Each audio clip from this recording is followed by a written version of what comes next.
Hello and welcome into another edition of the Devil Source Postgame Show. I'm Sammy Miller alongside Noah Furtado, following ASU's blowout 17-4 victory over UC Davis, securing the series sweep. Noah, it was a blowout like I just said here at Phoenix Muni, a beautiful Sunday afternoon. What are your initial takeaways from the win? It was basically bad practice out there for ASU. They spotted themselves 9 runs in the first 2 innings. Had 6 of their 9 batters at that point had already gotten a hit in that column. And by the end of it, they just they had 5 multi-RBI performers, 7 other guys that just had hit performances, and then you had Jonah Giblin go out there and put on a show.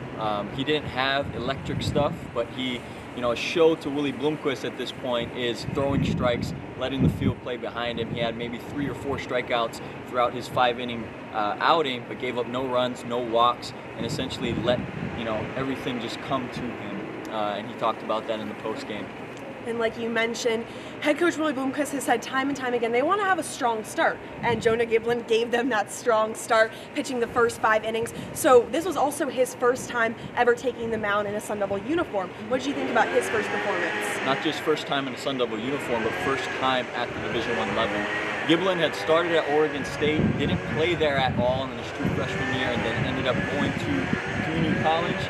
Getting his innings, he talked about, getting those reps and confidence, and then ultimately that caught the attention of Willie Bloomquist. He talked about how he had come to know of Giblin and how he would fit into the culture. And throughout the early stages of the season, he's done that. This start wasn't necessarily something that came out of the blue. He's been throwing strikes, attacking his zone, and doing what Bloomquist wants out of every single one of his pitchers. And it just so happened that it happened on this Sunday that he got his start. 5 innings, again, no walks, no runs.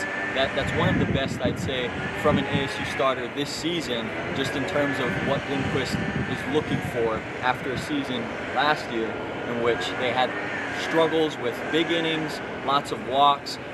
Right now, with Jonah Giblin, he's now sort of in this talk for potentially competing for a weekend role or a midweek role. It's far from solidified in that respect because he replaced Timmy Manning, who up to this point had started every Sunday game before. And one unfortunate part of sports is injuries, and the Sun Devils right now, they've kind of hit with that injury bug. So what are your updates on the injuries and how that can affect the Sun Devils? Right, yeah, so today Ethan Long was again out of the lineup for his 4th straight game. There's no official word on what the injury is, but Bloomquist said it might be a hamate bone. He's going to be evaluated further tomorrow, and then from there a timetable will become more clear. The 2 other players who are sort of going through some recovery right now, Nick McLean, before the season opener, the news came that he had a hamate bone injury himself and was going to be out for 4 to 6 weeks. At this point right now, Bloomquist said he's probably around a couple weeks away. He targeted the Arizona series as his potential return. And then for Johnny Weaver, who is not a starter, but is a massive super utility guy for this team, played well in some of his appearances earlier this season, also has a hamate bone injury. Bloomquist said he's about a week behind Nick McLean at this point. He said Cal series might be in the works for him.